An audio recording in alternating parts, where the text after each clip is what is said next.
Hey guys, welcome back. This is HD, and it's time for the final game between Mill.Stephano and Acer.Elfi here in the ASUS ROG Winter 2012. It is the round of 8, and if you win this game, you go on to the round of 4 to play for a shot at $20,000. Of course, that is broken down $10,000 for first place, and then further distributed on below to second, third, and fourth. Some of the big names in this tournament include Pult and as well as, I believe, Select. A couple other names as well that have just completely been wiped from my memory for whatever reason. I looked at them before this cast started, but rest assured I will be casting all the games from the round of 8 onward, which include most of the big names. I hope you guys enjoy. There are Koreans, there are Americans, there are Europeans as well, and I'm so excited. Now, this is going to be the final game between Elfi and Stephano. It is tied up 1 apiece. First game going to Elfi with a very surprising 2-base, pretty much an all-in on Antigua Shipyard. Second game, Elfi once again tried what I would say was an all-in on 2 Stargates. That was scattered out though by Stephano, and unfortunately that was thwarted if you're an Elfi fan or a fan of, or if you are Finnish, because he is from Finland. So that is unfortunate, and now we are here at game 3, which is great news if you guys are French, or if you guys love Stephano in general, and it is going to be the 3rd and final matchup of this series. Now, I do have to say it is Daybreak, GSL Daybreak in fact, and this map statistically and historically will favor Protoss. So we finally have a map that will favor Protoss in the current metagame, and that is about 56% win rate historically for the Protoss users. And if you ever are questioning, you know, how you can tell if a map is more Protoss favored or a map is more Zerg favored, my rule of thumb really, and it's no real rule to live by, it's just something that you can kind of just take a glance at the map and kind of tell, is to just look at the center of the map. The more narrow it is, the more choked off things look, the more high ground, low ground variability there is, I would have to say that more than likely would favor Protoss players. And you guys can kind of see here, while there are a lot of attack paths which kind of help out Zerg, they're pretty narrow, and a lot of times you'll just see huge Zerg armies get obliterated right here in the center when the rocks are destroyed, because the Protoss Colossus army is just so powerful when things are compacted and things are tight, because their lances, the Colossus laser lances, will do exponentially increasing damage as the Zerg units continue to clump up on top of each other. So this map does kind of favor Protoss by a mere 4%, but a favoring is a favoring, and so Stephano will have some of his work cut out for him. He has once again gone for the Ninja expansion, as his natural was blocked off. And his spawning pool is now up, so he's got some Zerglings out on the field. He should be able to kill off this pylon pretty easily. There isn't the probe still around, though, so if Elfi wanted to, he could get back in there and re-erect that pylon just to be extra annoying to Stephano, but he is not going to. He's going to actually bring the probe away. And can I get hands up from all the Zerg players out here who just absolutely hate it when they kill off the pylon? They're like, yes, I got the pylon down, and then the probe just sneaks out of the darkness and builds another pylon. It happens, man. It really happens to the best of us. And then Protoss players laugh all the way home because of it. But here's a little bit of a laugh for the Zerg, as Stephano was able to get a couple of Zerglings inside the natural of Elfi. And has he killed off any workers yet? No, he hasn't. And it doesn't look like he will. But the nice thing about these 2 Zerglings is it prevents mining from going down at the natural. Not that Elfi is oversaturated at the main, or really even needs saturation at the natural yet, but it is kind of annoying nevertheless. And it will force Elfi to get that Zealot out there to start to protect that mineral line. In fact, he may actually end up losing his probe. He will, and that is a loss for Elfi. Stephano is going to take that to the bank and store it, and he may even be able to get a couple more kills here, just adding on compounding interest. Can he get another probe kill? No, he won't yet. But still, nevertheless, nice micro, good control, and you know, a lot of players will emphasize this at the high level of StarCraft 2. Just do your best to keep that scouting unit alive, because once you, especially against Protoss, because once you get inside the base, that's it. You don't get another ticket into the Protoss base unless you're willing to sacrifice an Overlord, and an Overlord is not a guaranteed shot to see everything going on. Now that Zergling is, and it was able to see the sentry come out of the main, or come out of the gateway. And that sentry does say a little bit, not much, But it does say that, hey, Elfi has some sentries coming out right now. He is not going to be investing into a quick Stargate or anything like that, because he can't, simply because he invested that first 100 gas into sentries, and these 2 gases haven't been occupied yet. So based on that gas income rate, most likely not going to be seeing Stargate here. And there you guys can see the importance of keeping that scouting Zergling alive. So important. If especially if you're playing ZVP.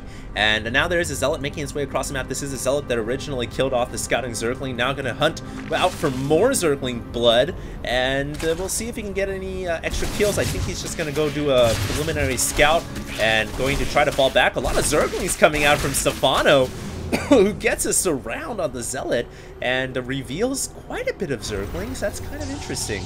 We don't usually see Zerg players building that many. Reason being that Zerglings don't really have the ability to break down the front wall of the Protoss and are essentially a 0 threat at this point in the game. So a little interesting that he made so many Zerglings. We'll see what option he goes with, since he's already invested in that many. Has a Roach, similar build opening here from Stephano, getting the Evo Chamber down as well. It looks like he really likes his Roach play now against Protoss, and obviously these things are always changing for players as they can continue to up their game and play day in and day out. Some players playing, of course, 14 hours plus a day. Their popular style of choice is going to change, and it can change radically on a month-to-month basis. So Stephano here obviously favoring the Roach's style again. The Warp Prism has been scouted by Stephano, and so he sees the impending Warp Prism. In fact, if he didn't see it, he should see it now as it crosses paths with the Overlord. There are 3 sentries inside, and wow, Stephano is going to actually lose his Overlord here, maybe, as those sentries unload out. That is a nice spot for Overlords too, I must add, guys. This little perch right here, wonderful spot for Overlords on GSL Daybreak, and Stephano trying to make use of it. He actually will keep the Overlord alive for at least a little bit longer, but now Elfi is going to finish it off with his triple sentry strike squad, and I've got to say that was a lot more effective than killing off a drone, at least, which is what he did in the first game of this set.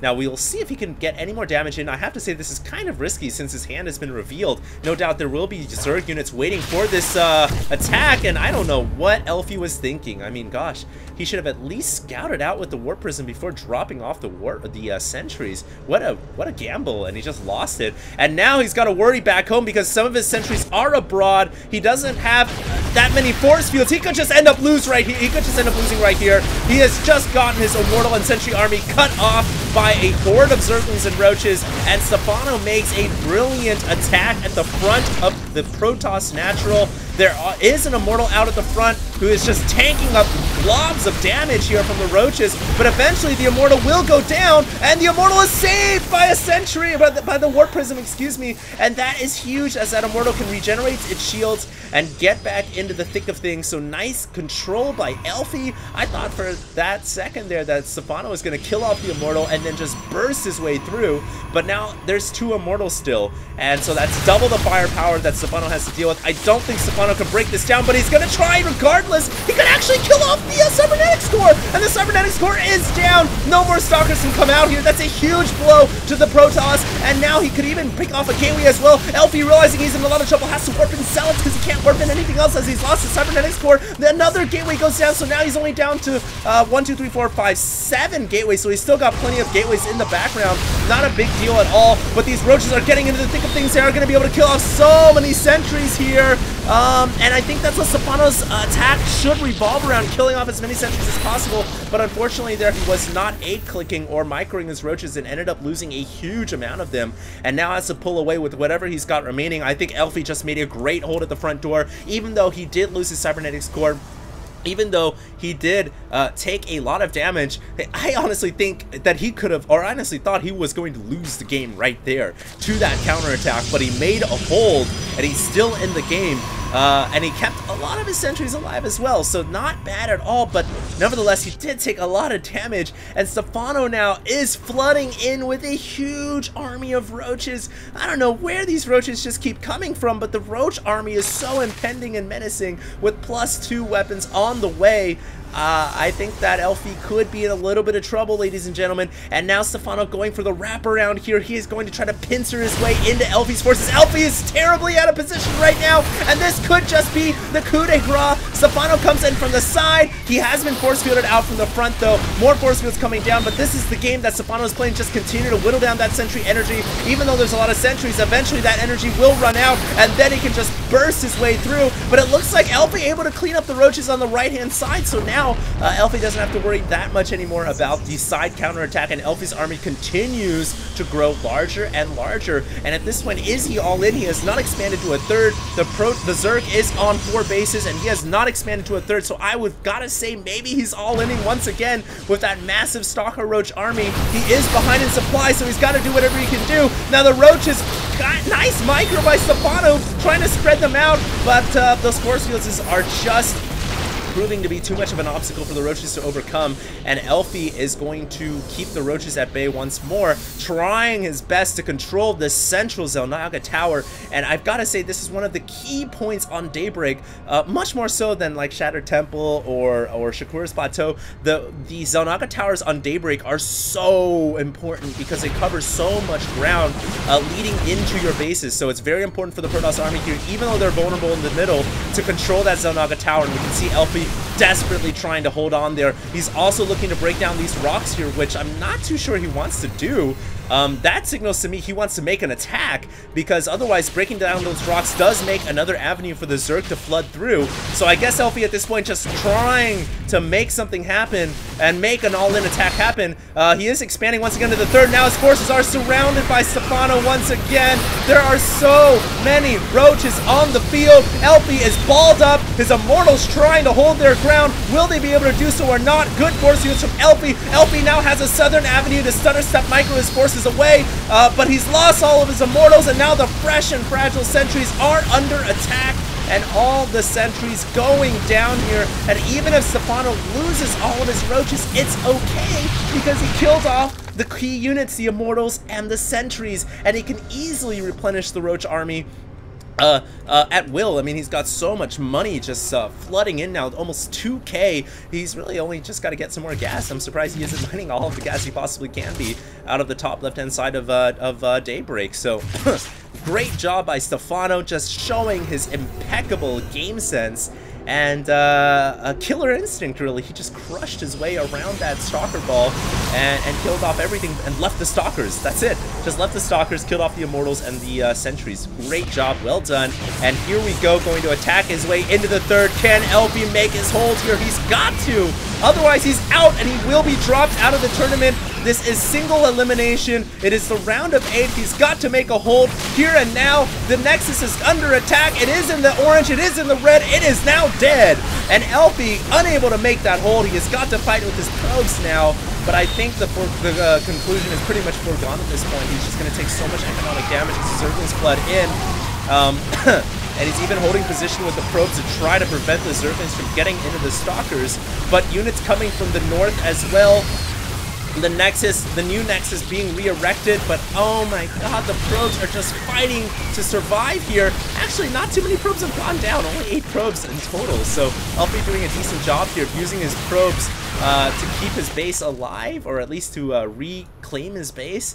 But I'm pretty sure Stephano is not going to let off the gas pedal now. He knows that he's on the verge of victory, and, you know, when a top-level StarCraft 2 player smells blood, he's going to go for it. He's going to drive it home all the way, and Stephano is on the verge of securing the round of 4 here. If he can win out, he's just got to crush this Nexus, and I think that will crush the remaining soul inside of Elfi. If Elfi has a soul, I think that will pretty much do it in for him.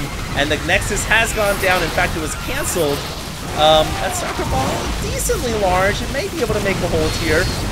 So Elfi's dreams will live on for a little bit longer, but more units continuing to flood in, and Elfi just, I don't know, man, he can't continue to fight this war of attrition. That's the bottom line. No third base, mining only out of his natural, I would imagine. The Zerg able to mine out of the top 2, and over the long term, game.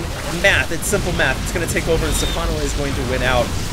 And he's just going to continue trading here. That's all he's doing. Stephano just sending his units, just a constant swarm of roaches and zerglings continuing to flood in. But Elfi refuses to give up. He is the valiant but stalwart Protoss, and he's re-expanded once again. Can Elfi make this hold or not? He's trying, that's for damn sure, but that Nexus is going to go down a third time, and there is GG, and Stephano takes it, goes on for France, and will go on to the round of 8, from the round of 8 into the round of 4 of ASUS ROG Winter Assembly. I hope you guys enjoyed this broadcast. I'll be bringing you guys a set every day, probably. I'll try to stick on that schedule. So for today, I hope you guys enjoyed these 3 games. Tomorrow, I'll bring you guys the next set, which is another round of games from the round of 8. And I hope you guys stay tuned, man. This is going to be an exciting tournament cast for me. And I hope you guys enjoy. Once again, if you guys want to see my content, I'm on YouTube at HDStarcraft. You guys can also find me on Twitter and Facebook as well at HDStarcraft, which is really cool. So you guys can interact with me. And I'll see you guys around. HD, signing out.